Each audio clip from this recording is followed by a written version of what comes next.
Shalom à vous. Selon vous, qu'est-ce qui est au cœur de la réalisation d'une vie chrétienne victorieuse? La clé principale d'une vie chrétienne victorieuse n'est pas que vous possédez une maison, ni une voiture, ni de l'argent, mais plutôt de ressembler à Christ dans sa nature de Fils de Dieu, qui d'ailleurs est l'héritage qu'il nous a légué pendant son passage sur terre. Non seulement de devenir davantage comme le Christ, mais de grandir dans votre foi. Par grandir, j'entends bannir le comportement de pécheur et de laisser paraître les fruits de l'Esprit qui sont produits dans votre vie par le Saint-Esprit. Comme nous le dit l'apôtre Paul, le fruit de l'Esprit, c'est l'amour, la joie, la paix, la patience, la bonté, la bénignité, la fidélité, la douceur, la tempérance. Galates 5, versets 22 à 23. Il s'agit d'un processus de croissance spirituelle tout au long de votre vie, qui part de votre conversion jusqu'à votre ressemblance à Christ dans sa nature de Fils de Dieu. Oui, pour ceux qui aiment bien se trouver des excuses et qui n'acceptent pas l'idée que nous pouvons être à l'image du Christ. Je les invite à lire Colossiens 1, le verset 15. Il est déclaré que Christ est l'image du Dieu invisible, et dans Romains 8, verset 29, il est mentionné que les croyants sont prédestinés à se conformer à l'image de Christ. Ce verset met l'accent sur l'idée que Christ est la représentation parfaite de Dieu, et que tous les croyants doivent impérativement être transformés pour lui ressembler. Vous devez seulement comprendre que cela est facilité par votre autodiscipline dans la prière, le jeûne, dans l'étude de la Bible et la méditation. Dites-moi, où en êtes-vous avec votre croissance spirituelle? Avez-vous réellement progressé dans votre désir d'être à l'image de Christ? Faites-vous de l'autodiscipline votre première arme de combat? Cette vidéo vous donnera toutes les clés qu'il vous faut pour que vous vous autodisciplinez dans la prière, le jeûne, l'étude de la Bible et la méditation, afin que vous soyez conduits dans le chemin qui mène à la victoire spirituelle. Car votre seule et unique victoire, c'est que vous arrivez à refléter l'image du Christ dans votre vie sur cette terre. Tout d'abord, assurez-vous de vous abonner à notre chaîne pour ne pas louper les prochaines vidéos et n'oubliez pas d'activer la cloche de notification. Chaque enseignement sur notre chaîne est une réelle opportunité pour vous de faire une rencontre avec Jésus-Christ, de vous réveiller spirituellement, de croître spirituellement et d'avoir une vie chrétienne victorieuse. L'autodiscipline est un aspect essentiel de la vie chrétienne. Cela signifie exercer un pouvoir sur soi-même et se garder sous contrôle, afin de ne pas être sous le contrôle de la chair. L'autodiscipline est la porte d'entrée vers la maturité chrétienne et fait partie du fait d'être chrétien. L'autodiscipline est cette détermination inébranlable et constante de continuer contre vents et marées, quelles que soient la souffrance, les épreuves et les oppositions. L'autodiscipline est ce qui nous pousse à choisir de faire ce qui doit être fait, lorsque notre chair nous dit de faire ce que nous voulons. L'autodiscipline n'est pas une vertu secondaire facultative, elle fait partie du fait d'être chrétien. Si vous désirez réellement grandir à l'image du Christ, la meilleure chose que vous puissiez faire est d'apprendre à cultiver l'autodiscipline. Car c'est par l'autodiscipline que nous nous emparons des bénédictions que Dieu a prévues d'avance pour notre épanouissement spirituel.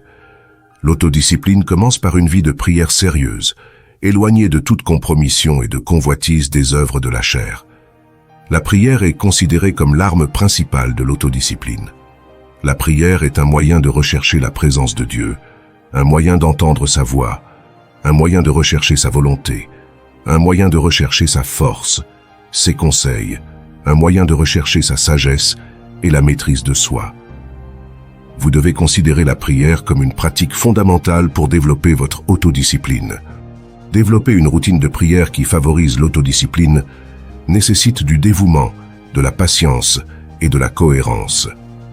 Voici quelques stratégies pratiques pour vous aider à développer une pratique de prière structurée et significative qui enrichit votre cheminement spirituel.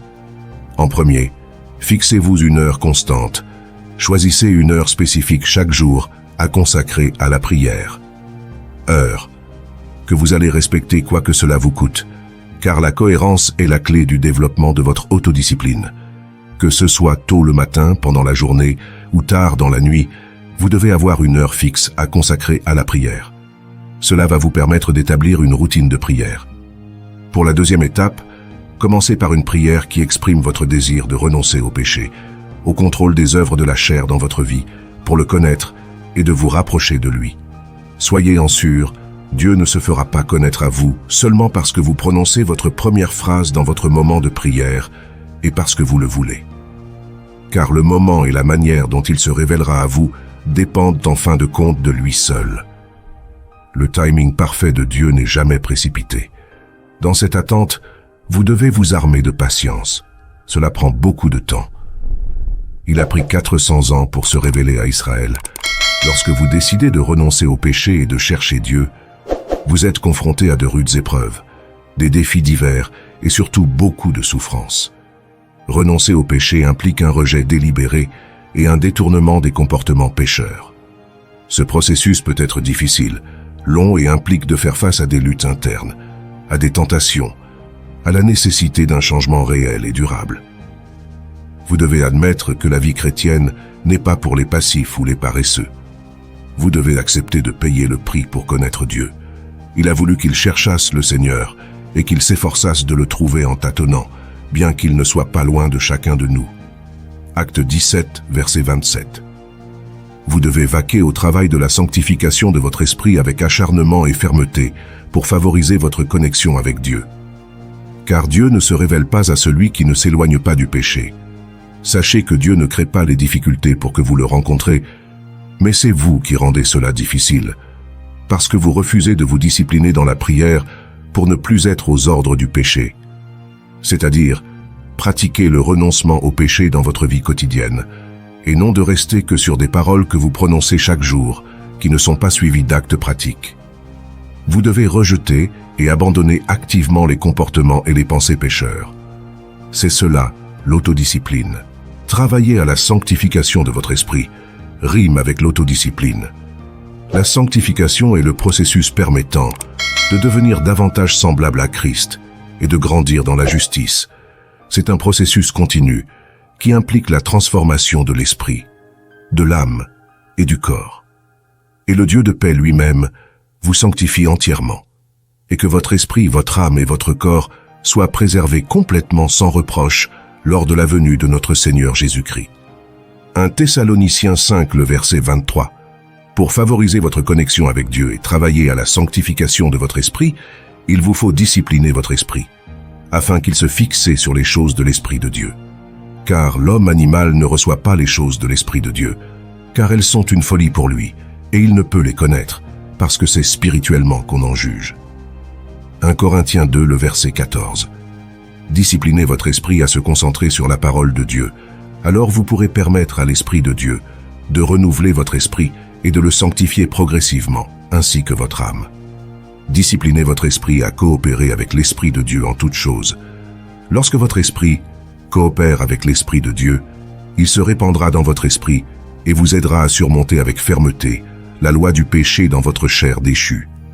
Coopérer avec l'Esprit de Dieu, c'est lui laisser la première place dans votre esprit au détriment de l'esprit du monde, qui vous empêche de reconnaître la présence de Dieu. Or nous n'avons pas reçu l'esprit du monde, mais l'esprit qui vient de Dieu, afin que nous connaissions les choses que Dieu nous a données par sa grâce. 1 Corinthiens 2, le verset 12. Mettez à mort les pratiques de votre corps déchu. Disciplinez votre corps en mettant à mort ses désirs charnels et ses pratiques. C'est ainsi que vous pourrez vivre une vie qui plaît à Dieu. Disciplinez votre esprit à pratiquer la soumission à la volonté de Dieu. Une soumission constante à la volonté de Dieu augmente votre foi, renforce votre humilité et développe votre douceur vis-à-vis de l'Esprit de Dieu, vous conduisant ainsi à la purification de votre esprit. N'oubliez pas que la sanctification est un processus très long et pénible. Elle nécessite de l'autodiscipline, de la détermination, de la fermeté et une coopération avec l'Esprit Saint pour favoriser votre rencontre avec Dieu. Dans la prochaine vidéo, je vous donnerai les clés de l'autodiscipline pour avoir une vie d'étude biblique approfondie et victorieuse.